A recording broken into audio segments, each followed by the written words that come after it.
Family સ્વાગત છે તમારું મારા નવા વ્લોગમાં. અને અત્યારે થઈ ગયું છે ગુડ મોર્નિંગ તો બધાને ગુડ મોર્નિંગ. ને અત્યારે અમે કાળું અમારું જો અહીં ઝાડ કાપે.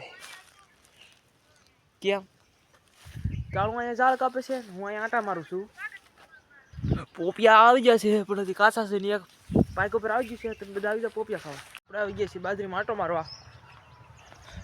બાજરી અવડી અવડી ઉગી ગઈ છે, મારું દેખાવા મળ્યું બેગ બેગ બાજરી. હવે આજે 15-14 દિવસ થઈ ગયા છે તો બરાબર બાજરી ઉગી નથી. ખાલા બહુ પીળા છે, વિડીયોમાં બરાબર દેખાય નહીં.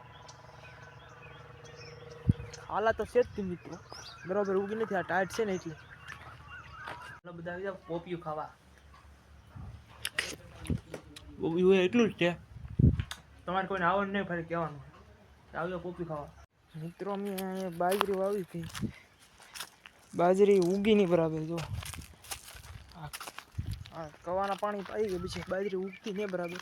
જો આમાં ઉગે જ નથી ઉગતી, બાકી તો બધી હારું થોડી થોડી હારું દેખાય છે.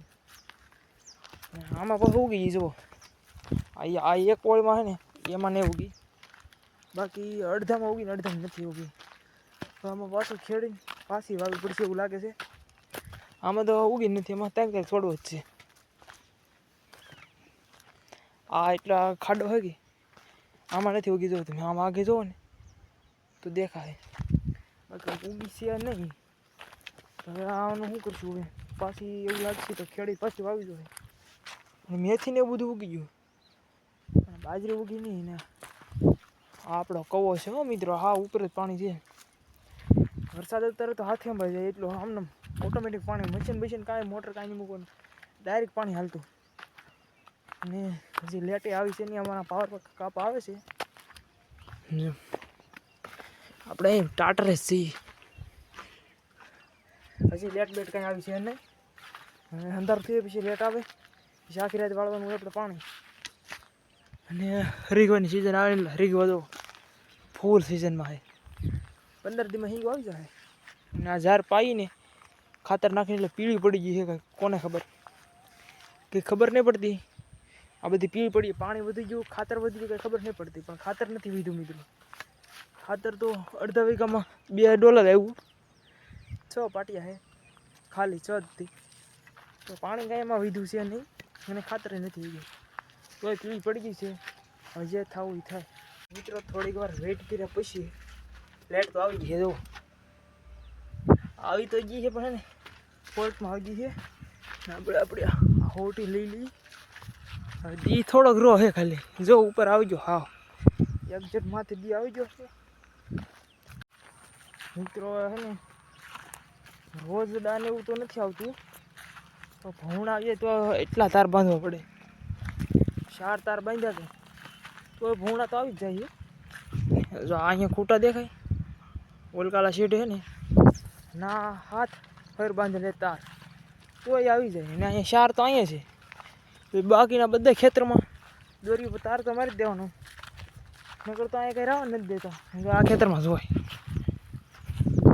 પવન છે ને એટલે બરાબર હવા ક્લિયર આવતો નથી આપણો મિત્રો. હવે આપણા છે ને આ ઘઉં મોટા મોટા થઈ ગયા છે. ગોઠણે આવી ગયા છે. મારે ગોઠણે થાય. હવે ગાભા આવા મીઠા છે. એક પણ પાઈ દીધું છે ને, આલખરે આવતું પણ ખાતર નાખીને પાઈ દેવું છે એટલે સારા ગાભા ઘટી જાય ને ત્યારે જોરદાર થઈ ગયા છે. પણ આમાં એક બીજો પ્રોબ્લેમ છે. આમાં છે ને જવ કહેવાય ને, મોટા છોડવા ઘઉંના બહુ હોય એને જવ કહેવાય ને, એ ઘણા છે. આમાં ઓછું 10% એવા જ છે. એ ખરખા નથી પણ બધા નાના મોટી છે. અને આમાં ઓલું ખડ બહુ છે, ડુંડિયું ફૂલ. એટલે ફૂલ ઈ જ ખડ છે વધારે તો. અને આવે છે ને આ જવાર, આમાં અડધી છે તે દેશી છે ને અડધી ઓલી છે સોલાપુર. વ્લોગમાં ઠેઠ સુધી બન્યા રહેજો મિત્રો. ફૂલ ઇવનિંગ થઈ ગયું છે, ઇવનિંગ ટાઈમ. જો રાય જોરદાર છે. અત્યારનું લોકેશન છે જોરદાર. રાય ને ફૂલ ઉગડી જાય.